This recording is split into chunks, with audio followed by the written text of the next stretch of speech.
아버지, 이 땅에 점으로 오신 예수님을 영접하길 원합니다. 말씀해 주시옵소서. 듣겠습니다. 점으로 오신 예수님을 영접하려면 첫째, 내 속에 흑암이 보여야 합니다. 오늘은 성탄절입니다. 예수님이 이 땅에 어떻게 오셨나요? 작은 점처럼 낮아져 동정녀 마리아의 뱃속에 오셨죠. 그리고 가장 연약한 아기의 모습으로 구유에 태어나셨습니다. 오늘 예수님을 생각하며 그분을 영접하는 하루가 되면 좋겠어요. 이사야는 예수님 탄생 약 700년 전에 예수님이 이 땅에 어떻게 오실지를 예언한 선지자입니다. 오늘 1절에 전에 고통받던 자들에게는 흑암이 없으리로다. 옛적에는 여호와께서 스불론 땅과 납달리 땅이 멸시를 당하게 하셨더니 후에는 해변길과 요단 저쪽 이방의 갈릴리를 영화롭게 하셨느니라. 고해요. 이스라엘 북쪽에 위치한 스불론과 납달리 땅은 실제로 BC 8세기 말 아수르의 침공을 받아 회복할 수 없을 정도로 큰 피해를 입었어요. 북이스라엘 왕국의 최북단 경계를 이루고 있었기에 중앙에서 멀리 떨어져 국가의 혜택을 받지 못했을 뿐더러 국경 지역이라 주변 국가들의 침략도 잦았지요. 서기 732년에는 아수르 제국이 아람을 점령할 때 동시에 이 지역도 침공해 수많은 사람을 노예로 끌고 갔어요. 이곳에 사는 주민들은 그야말로 시도 때도 없이 쳐들어오는 침략자들로 인해 고통과 슬픔의 나날을 보냈을 것입니다. 잦은 침략으로 유대인의 정체성을 잃은 지역이기에 소외되고 무시받던 곳입니다.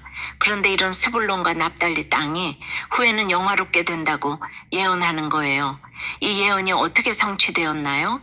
마태복음 4장 15절 16절에 보면 예수님이 스불론 땅과 납달리 땅과 요단강 저편 해변길과 이방의 갈릴리어 흑암에 앉은 백성이 큰 빛을 보았고 사망의 땅과 그늘에 앉은 자들에게 빛이 빛이었도다 하였느니라. 고 말씀하세요. 흑암에 앉은 사람, 그늘에 앉은 사람, 자신의 어둠을 알며 눈물을 아는 사람에게 빛이 비친다고 말씀하십니다. 빛 대신 예수님을 알아보는 자들은 바로 이런 사람들이에요. 자신의 어둠을 아는 만큼 빛으로 오신 예수님을 가장 먼저 발견할 수 있습니다. 흑암 가운데 빛이 비치면 흑암이 사라집니다.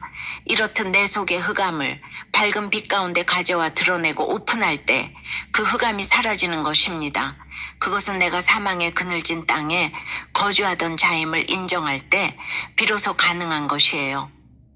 여러분은 어떠세요? 성탄절 하면 가장 먼저 떠오르는 것은 무엇인가요? 고통과 슬픔의 흑암 가운데 찾아오신 예수님을 영접하셨나요? 성탄절의 밝은 빛 가운데 드러내야 할 나의 어둠은 무엇인가요? 점으로 오신 예수님을 영접하려면 둘째, 예수님의 이름을 알아야 합니다. 성탄절 하면 떠올리는 이미지가 보통은 아기 예수님이 구유에 누워있고 동방 박사들이 별을 보며 찾아와 경배하는 모습이죠. 뭔가 따뜻하고 사랑스러우며 소망이 넘치는 것 같아요. 저는 크리스마스 하면 떠오르는 이야기가 있는데 바로 성냥팔이 소녀입니다. 다들 아시죠? 흰 눈이 펄펄 내리는 추운 겨울에 작은 소녀가 길거리에서 성냥을 팔죠. 어느새 집집마다 불이 환하게 켜지고 가족끼리 모여 행복한 시간을 보냅니다. 추위를 견디다 못한 소녀가 성냥을 하나씩 켜기 시작하죠. 첫 번째 성냥에 따뜻한 난로가, 두 번째 성냥에 맛있는 음식이, 세 번째 성냥에 화려한 크리스마스 트리가 나타납니다. 마지막으로 돌아가신 할머니가 나타나자 소녀는 할머니가 사라질까봐 성냥을 몽땅 태우죠. 다음 날 아침 추운 거리에 타다 남은 성냥과 함께 쓰러져 있는 소녀를 발견한다는 이야기예요. 작고 연약한 불빛이 큰 어둠을 이길 수 없기에 가슴에 먹먹함을 남기는 이야기입니다. 그러나 춥고 어두운 내 삶에 빛으로 오신 예수님이 어떤 분인지 6절에서 이사야는 그의 이름은 기묘자라, 모사라, 전능하신 하나님이라, 영존하시는 아버지라, 평강의 왕이라 할 것임이라 고 해요. 여기서 이름에 해당하는 히브리어는 단순한 호칭이 아니라 그 본질과 속성을 말합니다. 기묘자란 인간의 경험과 이성으로는 불가해한 기이하고 놀라운 것을 의미하는 단어이고, 모사는 인간이 직면한 모든 문제를 그분의 놀라운 지혜, 곧 말씀으로 해석해 주시는 분이라는 뜻입니다. 꺼지지 않는 빛 예수님은 누구도 답할 수 없는 인생의 가장 본질적인 문제들, 곧 죄와 죽음의 문제, 해석되지 않는 삶의 문제를 경험과 이성을 넘어 기이하고 놀라운 말씀으로 해석해 주심으로써 우리의 어둠을 밝히시는 분입니다. 그분이 바로 내 삶 가운데 연약한 아기의 모습으로 찾아오신 예수님입니다. 그분은 전능하신 하나님이며 십자가에 달려 죽은 것으로 끝나지 않고 부활하셔서 영존하시는 아버지시며 하나님과 원수된 나를 죄와 사망에서 건져내어 화목을 이루시는 평강의 왕이십니다. 이런 이름을 가진 한 아기가 우리에게서 낳고 우리에게 주신 바 되었으니 곧 그 이름을 믿는 모든 자를 구원하시고자 이 땅에 오신 것이죠. 적용 질문 드립니다. 해결될 수 없다고 생각하는 나의 어둠과 결핍은 무엇입니까? 기묘자와 모사이신 예수님을 믿고 의지하나요? 나를 위해 이 땅에 오신 예수님을 오늘 온전히 예배하며 찬양하시겠습니까? 말씀 공동체로 인도되어 두려움과 혈기와 분노에 빠져 지낸 지난 날을 말씀으로 해석받고 평강을 누리게 되었다는 한 성도님의 큐티인 묵상 간증이에요. 3대째 모태신앙인인 저는 교회에서 믿는 사람과 결혼했어요. 하지만 스불론 땅과 납달리 땅처럼 멸시당하지 않으려고 세상 성공을 추구했어요. 동기 중에서 제일 먼저 승진하고 가정도 화평하니 하나님의 은혜로 세상 일과 교회 일이라는 두 마리 토끼를 다 잡았다고 여겼지요. 하지만 저만의 착각이었어요. 저는 임원 승진에서 누락되면서 저 자신을 돌아보게 되었어요.